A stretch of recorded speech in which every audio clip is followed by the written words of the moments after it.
Hello everyone, जय जगन्नाथ। तो आइए इस वीडियो में हमने डिस्कस करने वाले जीके के टॉप इम्पोर्टेंट एमसीक्यू। हमने इस वीडियो जो हमने डिस्कस करने वाले हैं ना, जो कि इलेक्शन कमिश्नर जो रहे, यानी इंडिया के जो इलेक्शन के बारे में,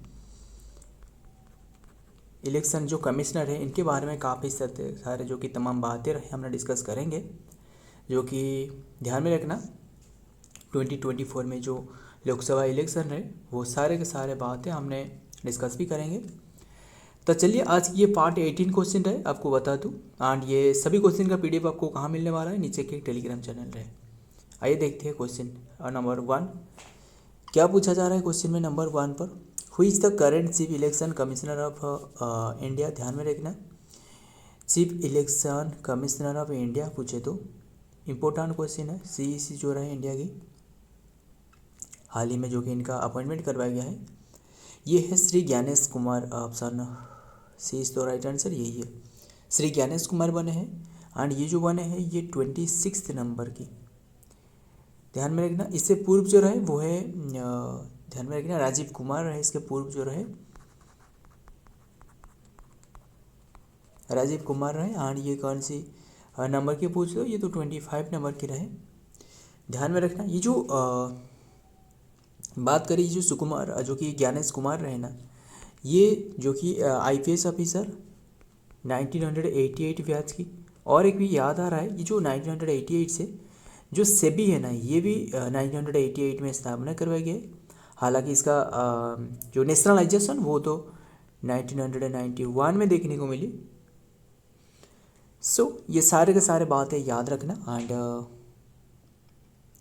और बात करें राजीव कुमार के बारे में, ये भी इम्पोर्टेंट है, ध्यान में रखना।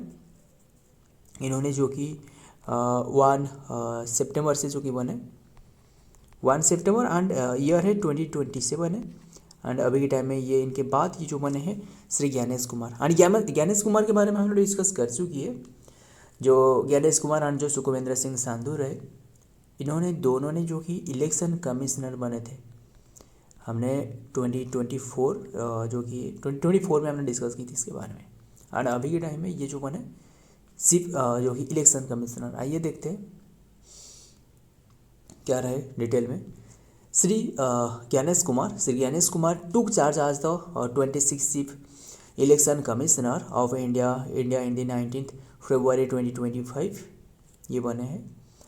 ही इज़ द 1988 बैच की केरला कैडर की आईपीएस अभी। तो ये तो हमने बातें डिस्कस की। एंड उन्होंने जो कि कौन सी क्या उनकी डिग्री, ये बस जो भी बताया जा रहा है यही याद रखना, ये इम्पोर्टेंट नहीं है कहाँ से डिग्री की, कितनी पढ़ाई की। तो आइए देखते हैं नेक्स्ट क्या रहे। नंबर 2 पर क्या रहे, which article of the Indian constitution provided about the election commission of India. ध्यान में रखना, इंपॉर्टेंट क्वेश्चन है, काफ़ी इंपॉर्टेंट है। ऐसा क्योंकि कौन से आर्टिकल में मेंशन रहे जो कि Indian constitution approved about the election commission of India. Election commission of India के बारे में कौन से आर्टिकल में मेंशन रहे, यही है 323 नहीं, सॉरी 323 नहीं, 324 आर्टिकल में मेंशन है। यानी आपको ये बात अच्छे से ध्यान में रखना चाहिए।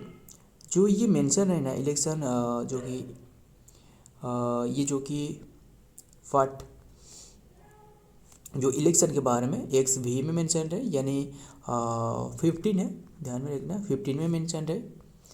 ये 300 आपको 24 से 324 टू 329 तक ये आर्टिकल में मेंशन है, ध्यान में रखिएगा।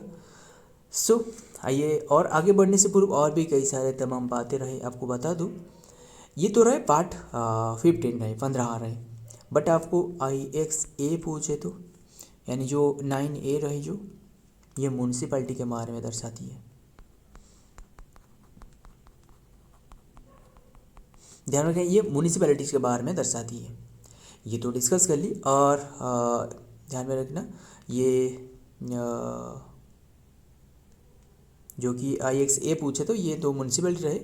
एंड आपको सिर्फ IX पूछे तो, यानी 9 वाला जो रहे IXA पूछे तो ये म्यूनसिपैलिटी हो गया। ये जो कि पंचायती राज है, पंचायत के बारे में रिप्रेजेंट रहे, ध्यान में रखना। सो एंड आगे बढ़ने से पूर्व और भी एक याद आ रहा है आपको बता दूँ भी सारी बातें जो 17-18 रहे यानी X V triple I yes triple I जो रहे ये इमरजेंसी के बारे में प्रावधान रहे। इमरजेंसी जो कि प्रोविजन के बारे में ये बात रहे, ध्यान में रखना सारे के सारे। एंड पार्ट 1 में आपको पूछे तो ये तो आपको यूनियन टेरिटरी देखने को मिलेगा। पार्ट 2 में जो कि सिटीजनशिप, एंड पार्ट 3 में जो कि फंडामेंटल राइट रहे, एंड पार्ट IV में जो कि यानी पार्ट 4 में जो कि DPSP रहे, directive pencil of state policy जो आयरलैंड से लाया गया है, वो काफ़ी बातें रहे। तो ये सारे के सारे याद रखना। आइए देखते हैं डिटेल में क्या रहे। आर्टिकल 324 जो कि superintendents and direction of the control of the election to the visited the election commissioner, ध्यान में रखना। ये जो कि 324 आर्टिकल में ये मेंशन रहे एंड इलेक्शन के बारे में जो कि प्रबंधन रहे। आर्टिकल 325 मतलब ये जो आर्टिकल रहे ना, ध्यान में सुनना, ये आर्टिकल आपको 324 से 329 के बीच में इलेक्शन के बारे में बताया गया है, ध्यान में रखना। एंड ये जो कि मेंशन रहे 324 टू 29 तक। एंड कौन सी आर्टिकल में मेंशन रहे अभी हमने आपको बताया, जो एक्स वी रहे यानी जो 15 रहे, 15 आर्टिकल रहे यहाँ मेंशन रहे, ध्यान में रखना। और जो पंचायत राज वो तो हमने डिस्कस करी। सो आइए देखते हैं नेक्स्ट पर क्या रहे। Along with first Lok Sabha election और state assembly election 2024 also held assembly election 2024 also held in how many state, कौन सी मतलब कितनी स्टेट रहे जो कि ये जो लोकसभा इलेक्शन रहे इसके साथ स्टेट की भी जो असेंबली इलेक्शन रहे वो भी कंडक्ट करवाया जा रहा था। ये 4 स्टेट रहे यानी 4 स्टेट रहे, ऑप्शन ए इज तो राइट आंसर। एंड इसका भी नाम भी याद रखना, मतलब कौन सी नाम रहे ये भी ध्यान में रखिएगा आपने। एंड सो कौन सी स्टेट रहे आपको, एक तो रहे जो कि सिक्किम रहे, उड़ीसा भी, यस उड़ीसा रहे। तीसरे पर जो कि ये तो उड़ीसा रहे और आंध्र प्रदेश, और दोनों जो रहे ये AP एंड AP मतलब तीसरे पर एंड फोर्थ पर। एक तो रहे AP मतलब आंध्र प्रदेश, AP मतलब अरुणाचल प्रदेश, मतलब AP आपको दोनों ही स्टेट मिलने वाला है, आंध्र प्रदेश और AP मतलब अरुणाचल प्रदेश, और कोई भी है ही नहीं। सो असम तो नहीं होने वाला है। एंड सो ध्यान में रखना ये 4 स्टेट में ऑब्जर्व करवाया जा रहा था। एंड इसे एक ट्रिक भी आपको बता देता हूँ, वैसे तो कुछ भी ऐसे ट्रिक नहीं है, बस ऐसे एक याद रखना OSAP whole square, OSAP whole square, ऐसे याद रखना OSAP होल स्क्वायर, बस एक छोटा सा ट्रिक है याद रखने का। एंड ये जो कंडक्ट करवाया जा रहा था ना, ध्यान में रखना ये 19 अप्रैल 2024 में, ध्यान में रखना। सो ये 4 स्टेट में जो 4 स्टेट रहे यहाँ असेंबली इलेक्शन भी कंडक्ट करवाया जा रहा था, देखते हैं डिटेल में। Recently assembly election were held in 4 state along with the Lok Sabha general election 2024 के साथ ही ऑब्जर्व करवाया गया है। This state including the Andhra Pradesh, इसके जो कि रहे जो आंध्र प्रदेश, उड़ीसा, अरुणाचल प्रदेश, सिक्किम, अभी हमने डिस्कस की। यानी शॉर्ट फॉर्म क्या रहे OSAP होल स्क्वायर, ध्यान रखना। द टर्म जो एंड ये जो हो रहा था ना ये 18 नंबर की, एंड यहाँ जो लिखी गई ये तो 17, मतलब ध्यान में रखना ये 18 नंबर की हो रहा था। ये जो टर्म रहे 17 Lok Sabha expiring on June 16 2024, article 83 में जो मेंशन रहे of the constitution under section 40 of the Representation of the People Act 1951 provided the holding of the election and constitution new Lok Sabha before the expiring of the current term, ध्यान में रखना expiring होने से पूर्व ये जो कि conduct करना, सारे के सारे याद रखना। एंड जो राज्यसभा रहे ये तो एक परमानेंट बॉडी रहे। आइए देखते हैं नेक्स्ट में number 4, who was the first chief election commissioner of India. हालांकि इनके बारे में हमने कई बार हमने डिस्कस कर चुके हैं इसके बारे में। सही आंसर है जो कि Sukumar Sen, option C is the right answer. But ये सुकुमार सेन ये मेन की कैटेगरी में रहे, क्या आप बता सकते हो जो वुमेन रहे कौन है? जो first women chief justice of जो कि सॉरी चीफ जस्टिस नहीं, चीफ इलेक्शन कमिश्नर ऑफ क्या कौन रहे, ध्यान में रखना ये है वी.एस. रमा देवी। ध्यान में रखना वी.एस. रमा देवी, इन्होंने जो कि रहे first women chief election commissioner. आइए देखते हैं डिटेल में क्या रहे। सुकुमार सेन जो कि 2 जनवरी 1998 में जो कि इनका जन्म एंड डेथ ये तो हमें इम्पोर्टेंट नहीं है। Was Indian civil servant, was the first chief election commissioner of the India जो कि सर्विंग फ्रॉम 21 मार्च 1950 से उन्होंने जो कि सर्व करी एंड 12 दिसंबर 1958 तक। ये जो 1958 है ना, DRDO क्या आपको याद है, एंड ये नासा इसकी भी स्थापना डेट है। हालांकि ये जो कि जुलाई में इसका स्थापना एंड इसका जो कि बता दूँ ये 1 यानी जनवरी 1 में, ध्यान में रखना, जैसे हमने DRDO डे भी ऑब्जर्व करती ना, सो ध्यान में रखना। ये देखते हैं नेक्स्ट में क्या है नंबर 5 में। What is the time period of the chief election commissioner of India, जो टाइम पीरियड रही चीफ इलेक्शन कमिश्नर की, ये है option D is the right answer 6 year. हालांकि ऐसे सिर्फ यही जो कि कारण नहीं रहे, जब ये एक रहे जो कि ये 6 ईयर हो जाएगा तो ये इनके कार्यकाल समाप्त होने वाला है। बट और एक जो रहे ना वो है यदि उन्होंने 65 एज जो कि पूरी हुए हैं इनकी, जो कि 65 एज हो चुकी है, तो ये भी इनके कार्यकाल समाप्त होने वाला है। तो ध्यान में रखिएगा, मतलब हालांकि ये दोनों टर्म में जो भी पहले ही हो जाए तो यही माना जाता है, ध्यान में रखना। आइए देखते हैं डिटेल में क्या है। The president appoint the chief election commissioner and election commissioner. They have the tenure of 6 year और up to the age of 65 years. ध्यान में रखना, मतलब 65 ये दोनों टर्म में जो भी पहले ही फुलफिल हो जाए तो वो लागू की जाएगी। ध्यान में रखना। They enjoy the same status and receive by the salary and packers and perks as the available of जज and the supreme court India के में जो काफ़ी तमाम जो बातें रहे, यानी सैलरी के साथ जो उनके अलाउंसेस के साथ जो भी और भी काफ़ी सारी सुविधा रहे वो ले सकते हैं। आइए देखते हैं नंबर 6, CEC यानी चीफ इलेक्शन कमिश्नर के बारे में बात करा जा रहा है। OAC यानी अदर जो चीफ इलेक्शन कमिश्नर रहे, हमने डिस्कस करी थी जो अभी जो हमने डिस्कस की जो ज्ञानेश कुमार रहे, सुखविंदर सिंह सांधु जो कि चीफ इलेक्शन कमिश्नर बने थे, अभी हमने डिस्कस की ना। बट जो सुकुमार जो कि ज्ञानेश कुमार रहे वो अभी के टाइम में चीफ जस्टिस जो कि चीफ इलेक्शन कमिश्नर रहे। ध्यान में रखना ये बात। एंड ये जो अपॉइंटमेंट की जा रही है ना किसके द्वारा, क्वेश्चन इंपॉर्टेंट है। एंड ये अपॉइंटमेंट की जाती है प्रेसिडेंट के द्वारा, option D is the right answer. President, ध्यान में रखना, इन्हीं के द्वारा अपॉइंटमेंट करवाई जाती है। एंड आइए देखते हैं next. The president appoint the chief election commissioner and the election commissioner, ये दोनों को ये प्रेसिडेंट के द्वारा अपॉइंट की जाती है। दे have the tenure of 6 year और द एज ऑफ द 65, ये तो हमने अभी डिस्कस किया। And yearly and which ever is yearly, जो भी ईयरलियर जो भी दोनों में जो भी पहले ही फुलफिल हो जाए तो वही कार्यकारी होने वाला है। They enjoy the same status, ये तो हमने डिस्कस की। नेक्स्ट देखते हैं number 7, what is the number of Lok Sabha seat are there in Andhra Pradesh. Andhra Pradesh में कितने की सीट रहे, लोकसभा सीट है। ये ध्यान में रखना, सारे के सारे बात आपको बताऊंगा। ये सही आंसर है, ऑप्शन सी इज तो राइट आंसर। लोकसभा की 25 रहे अभी के टाइम में। एक तो रहे सिक्किम में भी ऑब्जर्व किया जा रहा है, और एक तो रहे उड़ीसा, और एक रहे आंध्र प्रदेश, एंड और एक रहे अरुणाचल प्रदेश। ध्यान में रखना, अरुणाचल प्रदेश में आपको जो लोकसभा सीट है ना, ये सारे के सारे लोकसभा रहे हैं, यहाँ आप विधानसभा कर लेना।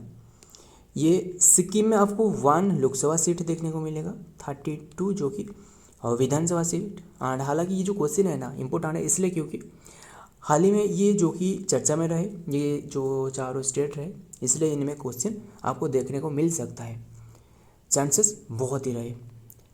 और भी एक ऐड कर लेना, राज्यसभा सीट जो रहे यहाँ आपको 1 देखने को मिलेगा। ओडिशा में ये जो कि 21 लोकसभा सीट, 147 ये विधानसभा सीट, 110 जो कि राज्यसभा सीट। आंध्र प्रदेश की पूछे तो ये है 25, अभी हमने डिस्कस की। एंड जो कि 175 जो कि ये है विधानसभा सीट एंड 11 जो कि राज्यसभा सीट। और जो अरुणाचल प्रदेश रहे ये 2 रहे जो कि लोकसभा सीट, 60 रहे विधानसभा सीट, 1 रहे जो कि राज्यसभा सीट। सारे के सारे याद रखना एंड देखते हैं डिटेल में क्या दी गई है। The 2024 India's general election was held in Andhra Pradesh on the 13 मई 2024 जो कि इलेक्ट 25 मेंबर ऑफ दी, ये तो हमने डिस्कस की, 18th लोकसभा रहे ये। आइए देखते हैं next number 8। Fast EVM machine was used in which state. Fast EVM मतलब है जो कि इलेक्ट्रिक वोटिंग मशीन ये है। फर्स्ट टाइम कौन सी स्टेट में ये जो कि लागू करवाया गया था, ध्यान में रखना, ये यूज करवाया गया था केरला में। Option D is the right answer. And Kerala में आपको सबसे ज़्यादा जो लिटरेसी रेट है ना देखने को मिला, कितनी की परसेंट, 94%, ध्यान में रखना। एंड जो पॉपुलेशन के मामले में जो वोमेन पॉपुलेशन वहाँ भी ज़्यादा रहे, ध्यान में रखना, और जो जितना भी स्टेट रहे वहाँ के मुताबिक। सो तो ये सारे के सारे डिस्कस कर लिए। आइए देखते हैं। एंड केरला में और एक फेस्टिवल ऑब्जर्व करी जाती है, विशु, क्या आपको याद है? The use of the electronic voting machine EVM in the same booth of the, ये तो हमने डिस्कस की। एंड जो कि for assembly and constitutional Ernakulam is elected in the electrical history of the were introduced story as they were introduced the constituency in the 1982 polling and a first of in the country की ये first है। कौन सी place में? केरला में। So number 9 पर क्या देखते हैं। और भी जो केरला में जो ओपन करी गई ना, और भी काफ़ी सारे बातें रहे, वो भी आपको बता दो। ये तो सही आंसर है केरला, ठीक है। ये जो ईवीएम मशीन है ना, ऐसे जो कि जो जिससे भी पार है वैसे वो नहीं बनाती है। हालांकि ये दी जाती है किसे? एक कंपनी रहे जो व्हील है ना, VEL रहे, यानी जो कि भारत इलेक्ट्रॉनिक्स लिमिटेड, जो कि आपको इसका हेडक्वार्टर बेंगलुरु में मिलने वाला है, कर्नाटका में। एंड और एक रहे कंपनी, ये दोनों कंपनी जो मतलब रिपोर्टेड कंपनी जो रहे उन्हें ही दी जाती है। हालांकि भरोसा नहीं किया जा सकता है, जो ये मतलब मशीन है वो कुछ भी कर सकता है। ध्यान में रखना ये VEL रहे एंड और एक रही जो कि ECIL, यानी ये हैदराबाद में रहे। ध्यान में रखना ये पोलिंग सिस्टम है इलेक्ट्रॉनिक। एंड इसका भी फुल फॉर्म बताओ तो ये electronics corporation of India limited, ध्यान में रखिएगा। आइए देखते हैं, ये तो हमने डिस्कस करी अभी। And who is the father of the Lok Sabha की फादर पूछे तो ये काफ़ी इंपॉर्टेंट है। हालांकि आपने काफ़ी बार इनके बारे में डिस्कस कर चुके, जो स्पीकर है अभी के टाइम में स्पीकर आपको पूछे तो ओम बिरला, ये सभी को पता है। ये लोकसभा जो कि ये है GB Mahabalankar, option C is the right answer, Ganesh Vasudevan Mahabalankar. आइए देखते हैं इनके बारे में क्या रहा है। जो कि anyone asked whose speakership made the greatest impact on our parliamentary situation, in the answer would be the Shri Ganesh Vasudevan महाबलनकर। हालांकि जो PM रहे ना, प्राइम मिनिस्टर, वो तो इनके कार्य भी बहुत ही काफ़ी सारे रहे, बट जो स्पीकर रहे ना, इनके कार्यकाल में उन्होंने जो कि श्री गणेश वासुदेवन महाबलनकर काफ़ी सारे बात जो कि काफ़ी सारे भी काम की है, ध्यान में रखना। एंड और ध्यान में रखना जो कि फॉन्डली रिमेंबर्ड आज द दादा साहेब महाबलनकर उन्हें कहा जाता है। on whom the title of the father of the Lok Sabha was conferred and none other than the बेटे जवाहरलाल नेहरू। बैटरी भी ख़त्म होने वाला है। एंड सो देखते हैं क्या रहा है। नंबर 10 आज के last question, pro tem speaker is appointed by whom. Pro tem speaker ये अपॉइंटेड की जाती है किसके द्वारा? ध्यान में रखना ये प्रेसिडेंट के द्वारा। Option D is the right answer, president के द्वारा। सो ध्यान में रखना ये सारे के सारे हमने डिस्कस कर ली। सो फ्रेंड और देखते हैं इसका डिटेल में भी क्या रहे। आज for the second provision to the to Article 95, the Constitution, the office of the Speaker becomes the vacant immediately before the first meeting of the new Lok Sabha. In case the duty of the Speaker of the बस यही याद रखना, ये किससे appoint की जाती है, जो कि प्रेसिडेंट के द्वारा। सो फ्रेंड, यह आज की हमने इम्पोर्टेंट MCQ देखी एंड जो कि बहुत ही कम समय में, जैसे कि आपको पता है ये हमारे जो कि 18 वाला वीडियो रहे। हालांकि हमने काफ़ी सारे जो कि क्वेश्चन हमने डिस्कस करते हैं इस वीडियो में बहुत ही कम समय में। अगर वीडियो पसंद आया तो लाइक करना, दोस्तों के साथ शेयर करना भी मत भूलिएगा। तो मिलता हूँ और एक वीडियो में और एक इम्पोर्टेंट MCQ के साथ। तब तक के लिए जय हिंद, जय जगन्नाथ।